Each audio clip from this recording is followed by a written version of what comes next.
Hello മക്കളെ, നമുക്കറിയാം plus ടുവിന് ശേഷം അനേകം കോമ്പറ്റേറ്റീവ് എക്സാം നമുക്ക് എന്ത് ചെയ്യാൻ പറ്റും, എഴുതാൻ പറ്റും അല്ലേ? അപ്പോൾ ആ ഒരു കോമ്പറ്റേറ്റീവ് എക്സാമിൽ ഏറ്റവും ചലഞ്ചിങ്ങും അതേപോലെ ഏറ്റവും ടഫസ്റ്റ് എക്സാം ആണെന്ത് ജെഇയുടെ എക്സാം. എന്തുകൊണ്ട് ജെഇ ഇത്രയും ടഫസ്റ്റ് ആവുന്നു, എന്തുകൊണ്ട് കുട്ടികൾക്ക് ഇത് ചലഞ്ചിങ് ആവുമെന്ന് ചോദിക്കുകയാണെങ്കിൽ അതിന് കുറേ കാരണങ്ങളുണ്ട്. അതിൽ ഏറ്റവും മെയിൻ റീസൺ ആണ് ജെഇക്ക് ചോദിക്കുന്ന ക്വസ്റ്റ്യൻ. അതായത് ആ ഒരു ക്വസ്റ്റ്യൻ പൊതുവെ ന്യൂമറിക്കൽ ബേസ്ഡ് ആയിട്ടാണ് എന്ത് ചെയ്യുക, ചോദ്യങ്ങൾ വരിക. അപ്പോൾ ചില കുട്ടികൾക്ക് കൺസെപ്റ്റ് എല്ലാം അറിയലുണ്ടാവും, പക്ഷേ കാൽക്കുലേഷൻ സ്കില്ല് കുറവാണെങ്കിൽ ആ ക്വസ്റ്റ്യൻ എന്ത് ചെയ്യൂല, നമുക്ക് അറ്റംപ്റ്റ് ചെയ്യാൻ പറ്റില്ല. അപ്പോൾ അതിൻ്റെ സൊല്യൂഷൻ എന്താണെന്ന് വെച്ചാൽ നമ്മൾ ചെയ്യേണ്ട കാര്യം, ഒരു ക്വസ്റ്റ്യൻ നമ്മൾ ചെയ്യുന്ന സമയത്ത് ക്വസ്റ്റ്യൻ നമുക്ക് കൺസെപ്റ്റ് അറിയുകയാണെങ്കിൽ പിന്നെ ആ ക്വസ്റ്റ്യൻ ലീവ് ചെയ്യരുത്. നിങ്ങൾക്ക് ആൻസർ കിട്ടുന്ന വരെ നിങ്ങൾ എന്ത് ചെയ്യണം, കാൽക്കുലേഷൻ ചെയ്ത് ഫൈനൽ ആൻസർ വരെ എന്ത് ചെയ്യണം, പോകണം. അപ്പോൾ ഫോർ എക്സാമ്പിൾ നമ്മൾ ക്ലാസ്സിലൊക്കെ ചെയ്യുന്ന സമയത്ത് നിങ്ങൾ ടീച്ചേഴ്സിന് എന്ത് ചെയ്യരുത്, ഈ ഒരു കാൽക്കുലേഷന് വേണ്ടിയിട്ട് ഡിപ്പെൻഡ് ചെയ്യരുത്.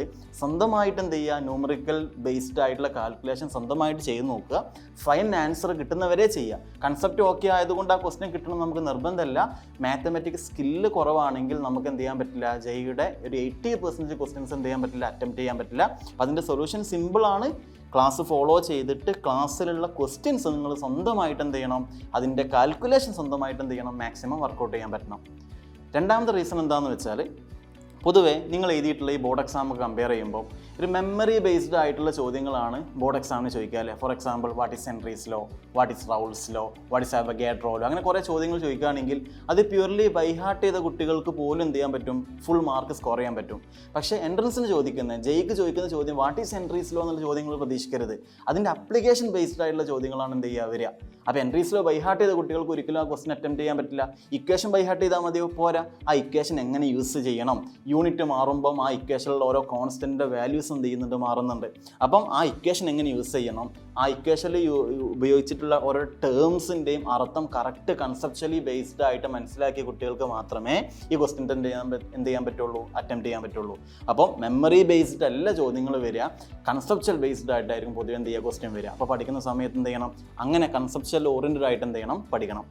മൂന്നാമത്തെ കാര്യം എന്താണെന്ന് വെച്ചാൽ, ചെറിയ ടൈമേ നമുക്കുള്ളൂ, കുറേ സിലബസ് നമുക്ക് പഠിച്ച് തീർക്കാനുണ്ട് അല്ലേ? നീറ്റൊക്കെ വെച്ച് കമ്പയർ ചെയ്യുമ്പോൾ നീറ്റ് ഏകദേശം മെയിലാണ് ഉണ്ടാവുക. നിങ്ങൾക്ക് ജെഇ മെയിൻസിൻ്റെ ഫസ്റ്റ് ഫേസ് 1 എക്സാം ജാനുവരി ഉണ്ടാവും. അതുകൊണ്ട് ടൈം വളരെ കുറവാണ്, പക്ഷേ സിലബസ് വളരെ വാസ്റ്റ് സിലബസാണ്. +1 +2 എൻ്റർ ആയിട്ട് എന്തെങ്കിലും തീർക്കണം. അപ്പോൾ ഈ ചെറിയ സമയം കൊണ്ട് നമുക്ക് ഇത്രയും വലിയ സിലബസ് എങ്ങനെ പഠിച്ചു തീർക്കാം?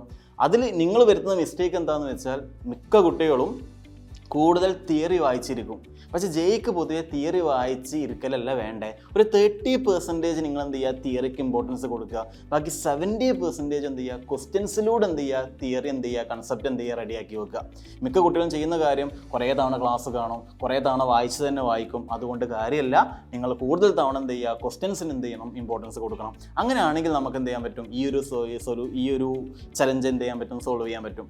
അടുത്ത കാര്യം എന്താണെന്ന് വെച്ചാൽ, നമ്മൾ പ്രഷറാണ്. അതായത് എക്സാം എഴുതുന്ന സമയത്ത് നിങ്ങൾ എത്ര കഷ്ടപ്പെട്ട് നല്ല ഹാർഡ് വർക്ക് ചെയ്ത് പഠിച്ചിട്ടുണ്ടെങ്കിലും ആ എക്സാം എഴുതുന്ന 3 മണിക്കൂർ നിങ്ങൾ പ്രഷർ ഉണ്ടെങ്കിൽ നമുക്ക് പിന്നെ ഒന്നും ചെയ്യാൻ പറ്റില്ല. കാരണം എക്സാം പ്രഷർ ഇല്ലാണ്ട് ടെൻഷൻ ഇല്ലാണ്ട് എഴുതുകയാണെങ്കിൽ തന്നെ നമുക്ക് കൂളായിട്ട് എന്ത് ചെയ്യാൻ പറ്റും, ഈ എക്സാമുകളൊക്കെ എന്ത് ചെയ്യാൻ പറ്റും, ക്രാക്ക് ചെയ്യാൻ പറ്റും. അപ്പോൾ എക്സാം ടെൻഷൻ ഇല്ലാണ്ടൊക്കെ എന്താ ചെയ്യേണ്ടത്, കൂടുതൽ എക്സാമുകൾ എന്ത് ചെയ്യുക, പ്രിപ്പയർ ചെയ്യുക. അതായത് കൂടുതൽ എക്സാമുകൾ എന്ത് ചെയ്യുക, മോക്ക് എക്സാമുകൾ എഴുതുക, ഗ്രാൻഡ് ടെസ്റ്റ് എക്സാമുകൾ എഴുതുക, സൈലന്റ് കണ്ടക്ട് ചെയ്യുന്ന GIB എക്സാമുകൾ എഴുതുക. അപ്പോൾ എക്സാമിന് ടെൻഷൻ മാറണമെന്നുണ്ടെങ്കിൽ എക്സാം എഴുതിയിട്ട് തന്നെ എന്ത് ചെയ്യണം, അത് പരിശീലിച്ച് അതിന് ടെൻഷൻ എന്ത് ചെയ്യണം, മാറ്റണം. അപ്പോൾ ഇതൊക്കെയാണ് നമ്മൾ മെയിനായിട്ടും ചെയ്യേണ്ട, ഈ ഒരു വർഷം നിങ്ങൾ ചെയ്യേണ്ട കാര്യങ്ങൾ. അപ്പം ഇത്രയും സിസ്റ്റമാറ്റിക് ആയിട്ട് നിങ്ങൾ പഠിക്കുകയാണെങ്കിൽ, ഒരു കറക്റ്റ് ഒരു സ്റ്റഡി പ്ലാൻ നിങ്ങളുടെ കയ്യിലുണ്ടെങ്കിൽ നമുക്ക് ഈ കാര്യങ്ങളൊക്കെ എന്ത് ചെയ്യാൻ പറ്റും, ക്രാക്ക് ചെയ്യാൻ പറ്റും. ചെറിയ സമയം കൊണ്ട് സിലബസ് നമുക്ക് തീർക്കാൻ പറ്റും. ഈ ചെറിയ സമയം കൊണ്ട് ഇത്രയും നമ്പർ ഓഫ് ക്വസ്റ്റ്യൻസ് സ്വന്തമായിട്ട് നമുക്ക് ചെയ്യാൻ പറ്റും. എക്സാമുകളായിക്കോട്ടെ, ഇഷ്ടം പോലെ എക്സാമുകൾ നമുക്കറിയാം. സൈലത്തിൽ കണ്ടക്ട് ചെയ്യുന്ന കുറേ എക്സാമുകളുണ്ട്. GIB ഉണ്ട്, ഗ്രാൻഡ് ടെസ്റ്റ് എക്സാം ഉണ്ട്, FAT എക്സാമുകളുണ്ട്.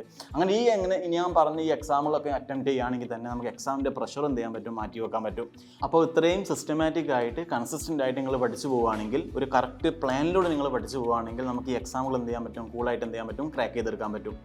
ഞാനിതിവിടെ പറയാൻ കാരണം, സൈലത്തിൻ്റെ ധീര ജെഇ 2.0 അഡ്മിഷൻ ആൾറെഡി തുടങ്ങിയിട്ടുണ്ട്. ക്ലാസ്സൊക്കെ നടന്നുകൊണ്ടിരിക്കുകയാണ്.